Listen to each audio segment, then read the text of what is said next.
My son-in-law's message came through on a Sunday night, a little after 10, 13 words. Don't drive down. You're more trouble than help right now. Nadine needs quiet. I read it standing at my kitchen counter in Marquette, with a hand-built step stool sitting on the table behind me, sanded smooth. My granddaughter's name burned into the side of it. The next afternoon, I was parked on a wet street in Wausau, Wisconsin, 4 hours from my own bed, holding a gift nobody had asked for, and a man whose voice I had never heard in my life was calling my phone to say 8 words I still hear when the house gets too quiet. Mrs. Vance, I need you to come inside. I didn't know it yet, but that was the last ordinary minute I would have for 11 days. My name is Loretta Vance. Most people who have known me a while just call me Lo. I am 64 years old. I spent 31 years as a locksmith. Had my own shop off Presque Isle Avenue, a little brick building with a hand-painted sign, and in 3 decades, I opened doors for just about everybody in that town, locked out mothers with babies in car seats, landlords, sheriff's deputies. A man who lost the only key to his dead brother's gun safe and cried in my passenger seat while I drilled it. You learn something doing that work. You learn that most doors are not really locked. Most doors are just closed, and people are too polite or too scared to check. I believed, right up until that Monday in late October, that if you kept showing up for your family, kept your word, and swallowed the small things that bothered you, love would sort out the rest on its own. I was wrong. Not about the showing up, about the rest. Because showing up is not enough when somebody is working very hard, every single day, behind a closed door, to make sure you never see what is happening on the other side of it. But none of that will land right unless you know where I was standing before that phone rang. My husband Roman died 3 years ago this coming spring. ALS, 14 months from the first stumble in the driveway to the last morning. 41 years of marriage ended in a hospital bed we set up in our own living room, with the wood stove going, because he could never stand a room that was cold. I am not going to sit here and open all of that up, because this is not his story. But I need you to understand that losing him took my whole life and shook it out like a rug. When it settled, there were 2 people left in it who mattered to me the way he had, my daughter Nadine, and a little girl who wasn't even walking yet. Nadine is 32. She makes maps. Works for the County Water Authority down in Wausau, doing the digital mapping for the storm drainage system, which sounds boring right up until a spring flood, and then she is the most important person in the building. She has been that way since she was small, quiet, careful, the kind of kid who apologizes to furniture when she bumps into it. She was also diagnosed at 23 with Addison's disease. Her adrenal glands don't make the hormone her body needs, so she takes a pill every single morning of her life, and she carries an emergency injection in her bag, and she has managed it for almost 10 years without one serious problem. She is not fragile. I want that clear. She is one of the most disciplined people I have ever known. She married Garrett Prosser 5 years ago at a hall in Rib Mountain with 60 people and a rented arch. I liked him at the wedding. He was warm. He remembered names. He shook my hand with both of his and told me he knew what he'd been given. Roman was already sick then. He sat in the front row in his chair and watched that whole thing, and afterward, on the drive home, he said something I did not want to hear. He said, "That boy never once looked at her when he was talking about her." I told him he was reading into things. I told him it was a long day, and he was tired. He wasn't tired. He was right. He just didn't live long enough to see how right. Maisie was born 2 Februaries later, in the middle of a snowstorm that shut down half of Marathon County. I drove down through it anyway, 4 hours in a truck with bad wipers, and I sat in that waiting room for 9 hours drinking coffee out of a machine that only took quarters. And when they finally put that child in my arms, 6 pounds 11 ounces, furious, red, fists going like she had somewhere to be, something in my chest that had gone flat and gray when Roman died, stood back up and started breathing again. People ask me sometimes if I regret getting that close to her, knowing what came later. Not 1 minute of it. That is the part these stories never tell you straight. The love was real first. That is exactly what made the rest of it cut the way it did. For the first 2 years, I drove down about once a month, 4 hours each way, down through Escanaba and across, radio hunting for whatever station would hold in the trees. I always brought the boring things, because young families never buy the boring things. Paper towels, coffee, laundry soap, diapers by the case. Nadine used to call it Grandma's Haul Day and post a picture of the bags on the counter. And I always brought Maisie something small that I made. I have a shop in my garage, Roman's shop really, a wooden ring stacker, a little bench, nothing fancy, things without batteries. Garrett used to walk me out to my truck when I left. He'd carry the empty cooler and say, "Thanks for making the drive, Lo. She lights up for a week after you're here. Hold on to that." It matters later. About a year and a half ago, something started to change. It was small at first. So small I talked myself out of it 4 separate times. Our Sunday call started getting missed. Then it got moved. Then Nadine started answering with the television on loud in the background and getting off in 6 minutes. Then the visits started sliding. Garrett would text on a Thursday. Maisie had a fever. Nadine was slammed with a project. They had a thing on his side of the family. And once, this one stuck in my teeth for months. The house is a wreck, let's push it. I told myself, that is what 32 looks like now. 2 jobs, a toddler, no sleep. My own mother used to say the same thing about me at that age, when I was running the shop and raising Nadine and answering the after-hours line at 2 in the morning. So I didn't push. That is the part I have to live with. I said something about it to my friend Bernie Szabo, who has run the same 6-booth diner on 3rd Street for 30 years and does not sugarcoat anything for anybody. We were sitting in the back booth with pie neither of us needed. She listened. Then she set her fork down. "Lo," she said, "when a grown woman with a mother she adores stops calling that mother, it is almost never because she got busy. Somebody is standing next to her while she types." I told her that was an ugly thing to say, about a man who had never been anything but nice to me. She said, "Ask me again in 6 months." I never got the chance. Because 5 months later I was sitting in my truck on a wet street in Wausau, watching my own face in the windshield, with a step stool on the passenger seat, and a stranger was calling to tell me to come inside. Let me walk you through that day properly, because I have gone over it more times than I can count, and I want every piece of it right. It was a Monday in late October. Cold rain, the kind that gets into the seams of your coat. Maisie was starting the 4-year-old preschool program that week, the little one attached to the Lutheran church, and I had asked Nadine 3 weeks earlier if I could come down that Monday, just me, just for a quiet afternoon before it all started. Nadine had written back, "Yes, please, I miss you." 4 words at the end there that I did not think twice about at the time. I built that step stool over 2 weekends. 2 steps, oak, the corners rounded off so she couldn't catch a knee on them, and her name routed into the side and burned dark. Maisie. It was for the bathroom sink, so she could reach the faucet herself, because Nadine had mentioned once on a phone call that she hated being lifted. I wrapped it in brown paper and twine, because I don't own wrapping paper. Then, the night before I left, that message came in from Nadine's phone. 13 words. "You're more trouble than help right now." Nadine has never in her entire life used the word trouble about me. Not when she was 15 and I grounded her for a month.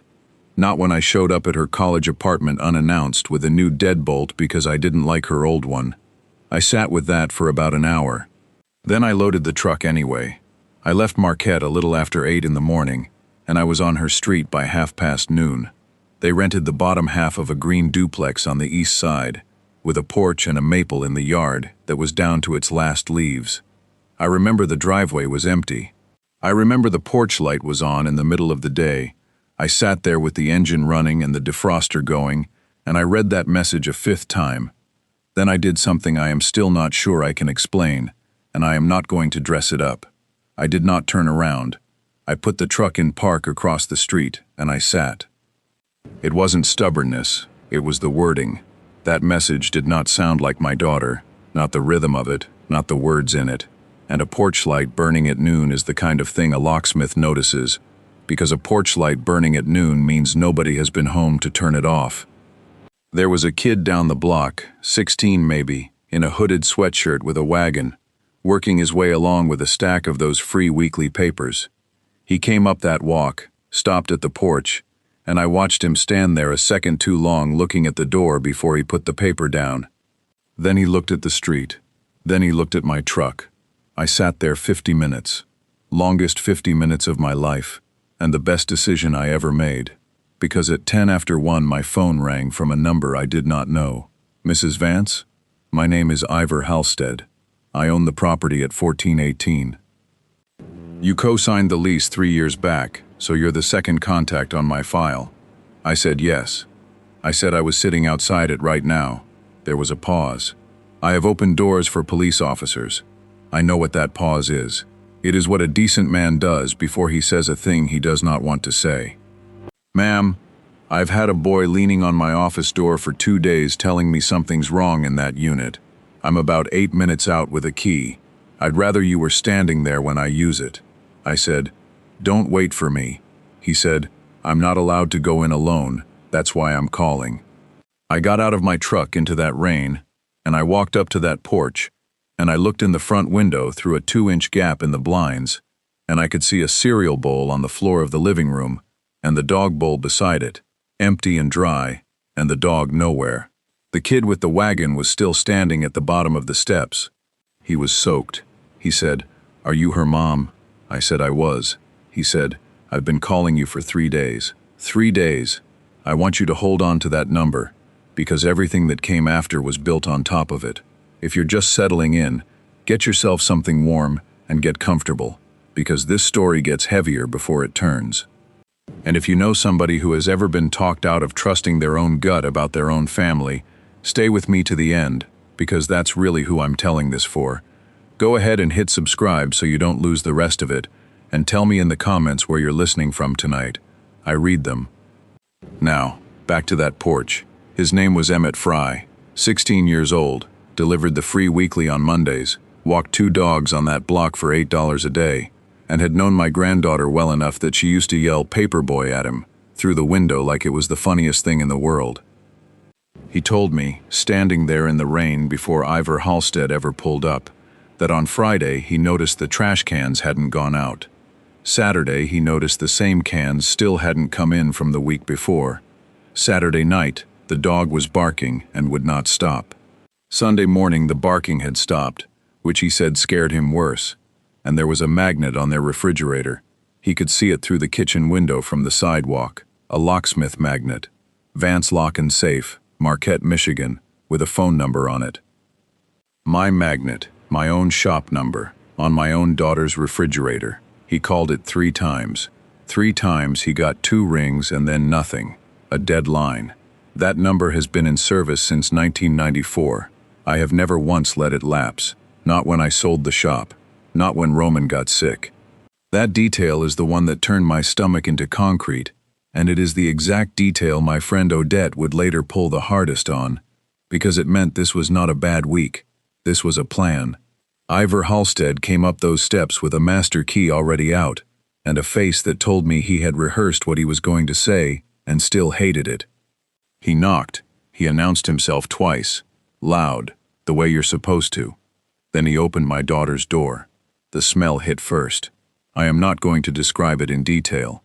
It was the smell of a house where nobody has opened a window or taken out a garbage bag in the better part of a week. I called her name. Nothing.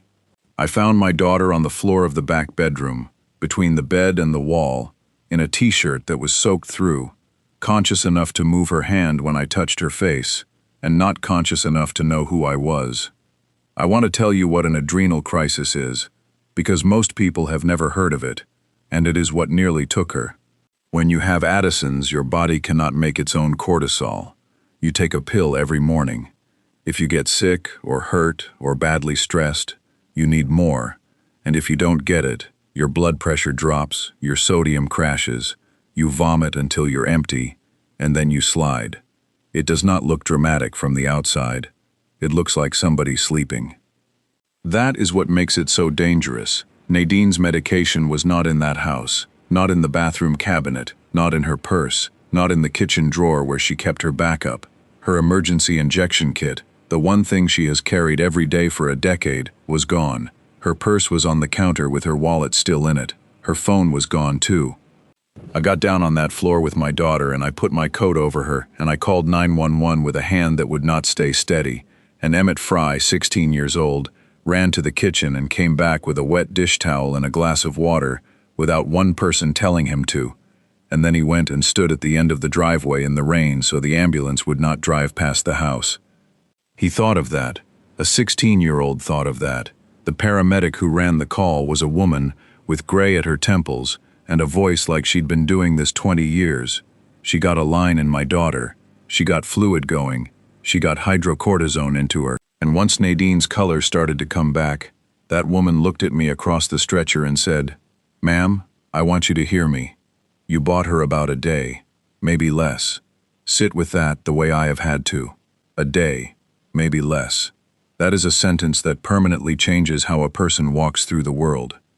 And then, standing in that hallway while they carried my daughter out, I realized the thing I had somehow not let myself land on for the last 10 minutes. Maisie was not in that house. No child, no car seat, no dog. Her little bed had the sheets stripped off it. I asked Ivor Halstead where the child was, and he told me, and I could hear how much he hated saying it, that he did not know, that he'd seen a rented box trailer in that driveway on Saturday, that the husband had been loading it in the rain. I rode in the back of that ambulance holding my daughter's hand, and I did not know where my granddaughter was, or who had her, or what state she was in. I have run a business. I have buried a husband. I have talked a locked-out man off his own front steps at 3 in the morning. I do not come apart. I came apart in the back of that ambulance. They admitted Nadine to the hospital on the west side of town. By 9 that night, her sodium was climbing back, and her pressure was holding, and a doctor with tired eyes told me she would be all right, that she would need a couple of days and a lot of monitoring, but that the worst had passed. I sat in a vinyl chair beside that bed and watched my daughter breathe. Around 11, she opened her eyes, found my face, and said 5 words that told me everything I needed to know about the last year and a half. "Mom, he has my phone." I did not sleep that night. I sat in that chair until the window went gray. And somewhere around 1 in the morning, I called the one person on this earth who I knew would help me think when I could not do it myself. Odette Fairbanks and I met in 1996, when she was a young investigator with the state police, and I was the locksmith they called at odd hours. 26 years of favors and cold coffee. She retired 7 years ago and never once stopped being what she'd spent 3 decades becoming. I told her all of it. The message, the porch light, the dead phone line on my own shop number, the missing medication, the missing child. She was quiet a long time. That specific quiet she gets before she tells you something you need and don't want. "Lo," she said, "listen to me carefully. This did not start last week.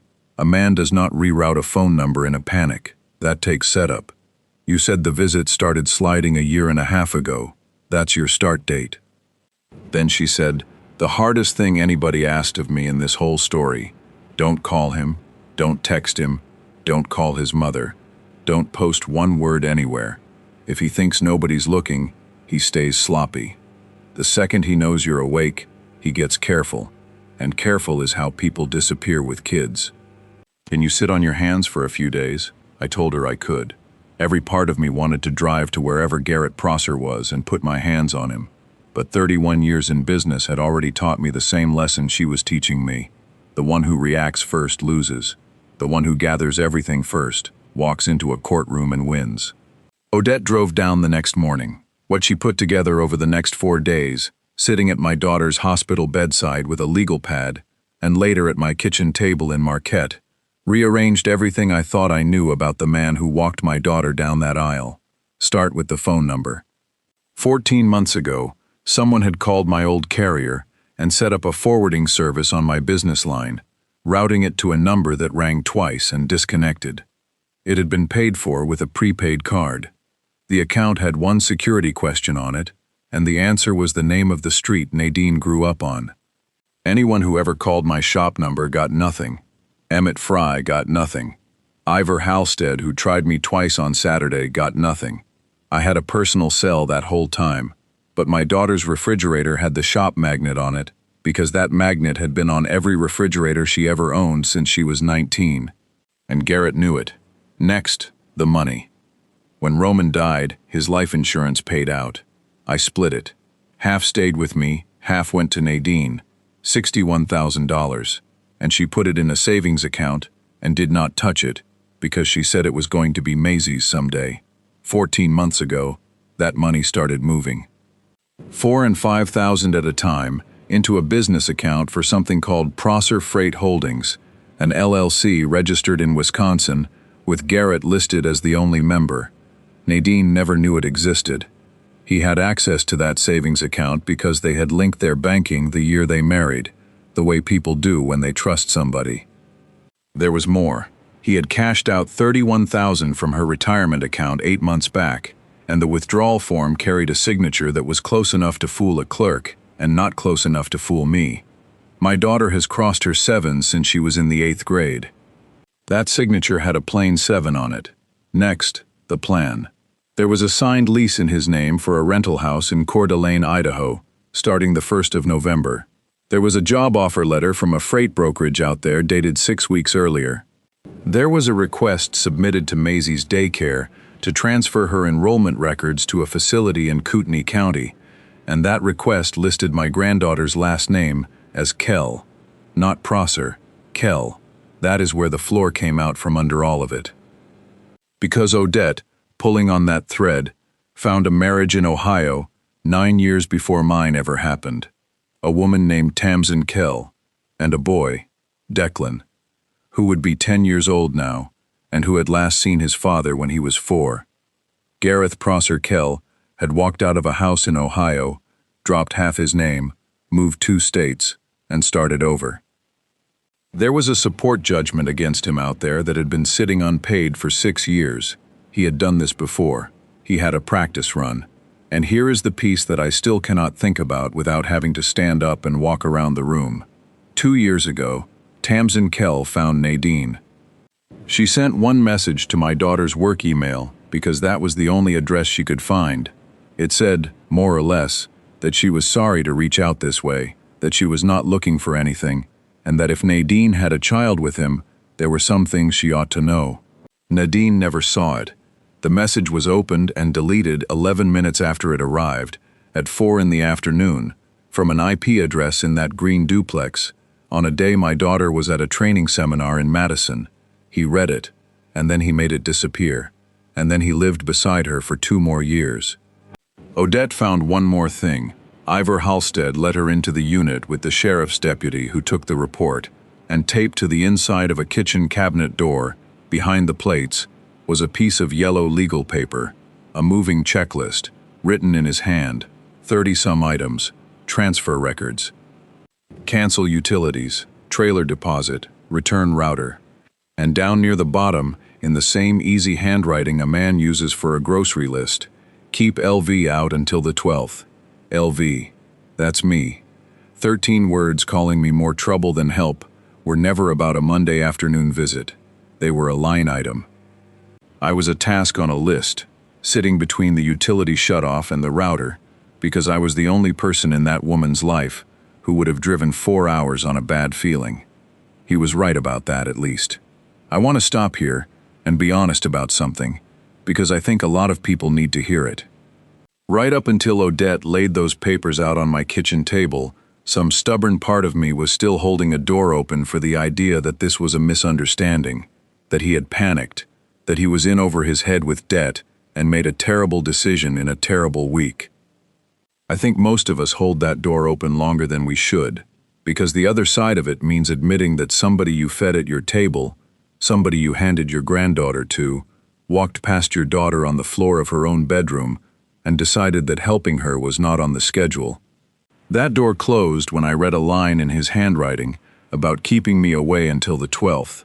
Nadine read all of it, 8 days after I found her, sitting at my kitchen table in Marquette, with color back in her face, and her mother's coffee cup in her hands. She did not cry right away. She went very still, the exact stillness I remember in her father, the afternoon the neurologist finally used the letters ALS out loud. That stillness that comes right before a person's whole understanding of their own life gets rewritten in front of them. I asked him for my pills, she said finally. Quiet, almost like she was checking whether she'd really said it out loud. Friday night, I told him I was getting sick and I needed the extra dose. He said he'd bring it in a minute. She turned the cup around in her hands. I heard the trailer door. I remember hearing the trailer door. I did not say anything, because there is nothing you can put on top of a true thing like that to make it weigh less. I just moved my chair over and sat next to my daughter and let her be 32 years old and completely undone in her mother's kitchen. Now let me tell you about Maisie, because I am not going to leave you carrying that. He had not taken her to Idaho.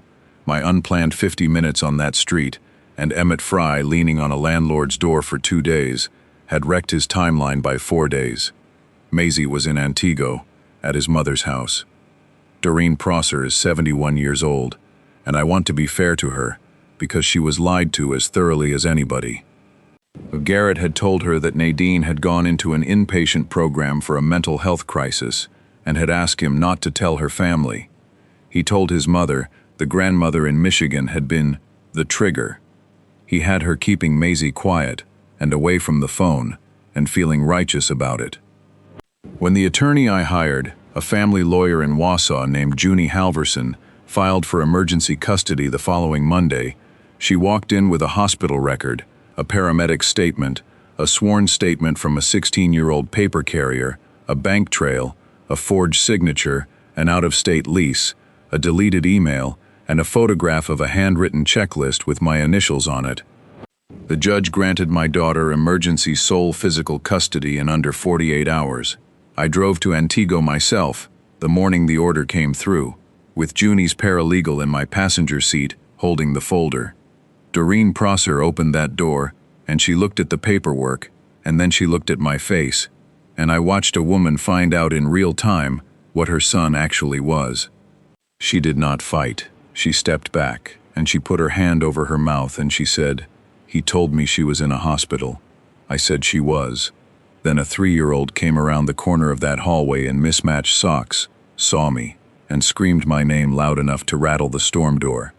I got down on my knees on that woman's front step, 64 years old, and both knees gone bad, and I held that child, and I cried in front of strangers for the first time since I buried her grandfather. "Grandma," she said into my neck, like nothing at all had happened, "did you bring my stool?" I had. It had been riding in my truck for 11 days, still wrapped in brown paper and twine. I gave it to her right there in that driveway. She tore the paper off and put it on the concrete, and stood on it, and looked around at the world from 4 inches higher, and for about 30 seconds, none of the rest of it existed. Now I promised you the good part, and here it is. Because a story like this is not worth telling if all it does is show you what somebody lost. Emmett Fry is the reason my daughter is alive, not me, not a doctor. A 16-year-old kid with a wagon full of free newspapers who noticed that trash cans had not moved and a dog had stopped barking, who dialed a number off a refrigerator magnet 3 times and got a dead line, and who then did the thing almost nobody does. He did not shrug and go home. He walked 11 blocks to a property office and stood in the doorway of a man he did not know, and would not leave until that man picked up a key. I asked him a month later why he went that far, for a family he only saw through a window. He shrugged at me like I'd asked why he breathed. He said the dog stopped barking. That's not nothing. Emmett was saving for a truck so he could get down to the diesel and heavy equipment program in Escanaba after graduation. He was $2,000 short and working weekends at a car wash. I paid the program tuition. Both years in full, direct to the school, and I did not tell him I was going to do it. When his mother called me crying and asking why, I told her the truth. Her son gave me my daughter back. Tuition is the cheapest thing I own, and I gave that boy Roman's toolbox. The red Craftsman, the one my husband bought the year we got married, with his initials scratched into the lid with a nail. There are men in Marquette who would have paid me real money for what is in that box. It went to a kid who reads meters on a paper route. I also set something up at that school in Roman's name. Every first-year student in that program gets a starter set of hand tools their first week, paid for out of it. Roman Vance never once in his life let a young person start a job without the right tools. It seemed like the correct way to keep him arguing about it. As for Garrett, the custody hearing was not close. Junie Halverson laid the whole architecture of it out in about 40 minutes, and when she got to the checklist and read that line about keeping me out until the 12th, the judge asked her to read it a second time. My daughter was granted sole legal and physical custody. His visitation was suspended entirely pending a psychological evaluation, and when it eventually resumed, it was 2 supervised hours a month at a county facilitation center. The money side went somewhere else. Forging a signature on a retirement withdrawal is a felony in Wisconsin, and moving $61,000 of somebody else's inheritance into your own LLC is not a marital disagreement. He took a plea. He is on a repayment order he will be paying on for a very long time, and Ohio finally got his address out of the deal, which they had been wanting for 6 years. I take no pleasure in saying any of that out loud. I truly don't. But I do not apologize for it either, because a 3-year-old needed people in that courtroom telling the truth on her behalf, and I am glad it was us. There is one more piece. Nadine wrote to Tamsin Kell in Ohio, 2 years late, but she wrote.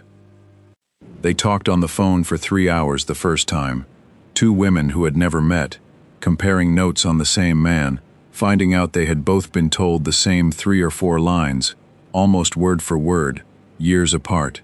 Declan is 10. He has his father's chin and absolutely nothing else of him. He came up with his mother in June and met his little sister, and I sat on my back steps and watched those 2 kids throw rocks in the lake for an hour and a half, and I thought about how strange it is that the ugliest thing a man ever did, put 2 children in the same yard who otherwise would never have known the other one existed. Nadine moved back up to Marquette in the spring, not into my house. She wanted her own place, and I respected that. She's in a little 2-bedroom by the co-op 7 minutes from my door. Her county job let her transfer to a mapping position up here without missing a paycheck, which tells you something about the quality of work she was doing during the same year she was quietly coming apart at home, where nobody at that office ever saw a thing. I asked her once, when enough time had gone by, if she blamed herself for not seeing it. She thought about that for a long time, longer than I expected. I saw pieces of it, she said. I just kept deciding each piece was normal. And every time I got close to adding them up, something would happen that needed all my attention, and now I think some of those things happened on purpose. Then she said, and he made me feel like calling you would be the dramatic choice, like reaching for my own mother was a thing I'd have to defend. I told her that is not weakness. That is what a decent person's patience looks like from the inside, and there are people in this world who go looking for exactly that and set up camp on it. I have thought a lot about what I actually learned in all of this, and it comes down to one thing. Love is not measured by how much trouble a person is willing to put up with from you. Anybody can be patient with a saint. Love is measured by who is standing in your driveway when the trouble finally arrives, and who is already halfway to the interstate with the trailer loaded before anybody thought to ask them for help. I think about that message. More trouble than help. I think about how close it came to working. If I had turned that truck around on Monday morning, the way any reasonable, hurt, 64-year-old woman might have, if I had sat home in Marquette, being wounded about it, and waiting for an apology, this story ends in a way I do not let myself finish. I do not have to finish it. It did not go that way. I sat on a wet street for 50 extra minutes because the wording of a message did not sound like my own child. A landlord called me at 1:10. A 16-year-old boy would not go home, and my daughter is alive. We had Maisie's 4th birthday in my backyard last February, out in the snow, because that child will not be talked into an indoor party. Bernie brought a sheet cake down from the diner and pretended it was no trouble. Emmett Fry drove up from school and let 7 children take turns sitting in his truck, which as far as they were concerned, was the entire event. Ivor Halstead mailed a card with a $20 bill in it, which I thought was the decentest thing. That step stool lives in front of my bathroom sink now, because she demanded a second one for her own house and I built it in a weekend. There's a worn patch on the top step already, right where 2 feet go. You can see the grain coming through the finish. That night, after everybody left, she climbed up in my lap on the couch, sticky, still in her boots, and fell asleep in about 90 seconds, the way small children do when they have finally run themselves all the way down. I sat there a long time with the lights off and the snow coming down under the streetlight, and my granddaughter's weight against my chest, and I thought about a green duplex and a porch light burning at noon, and a line on a yellow legal pad with my initials on it. And I decided that if being too much trouble means being the one who drives 4 hours on a bad feeling, the one who sits in a parked truck 50 extra minutes because the words in a message are the wrong shape, the one who does not go quietly when somebody asks her to, then I intend to be exactly that much trouble every single day I have left. Because that kind of trouble, it turns out, is just another word for love that refuses to look the other way. If you made it all the way here, I hope this brought somebody to mind. Maybe somebody who showed up for you once when they did not have to. Or maybe it reminded you to be that person for someone else this week, because the cost of checking is almost nothing, and the cost of not checking can be everything. If this one meant something to you, hit that like button, leave me a comment, and tell me where you are listening from tonight. And subscribe so the next one finds you. Thank you for spending this time with me. I'll see you in the next one.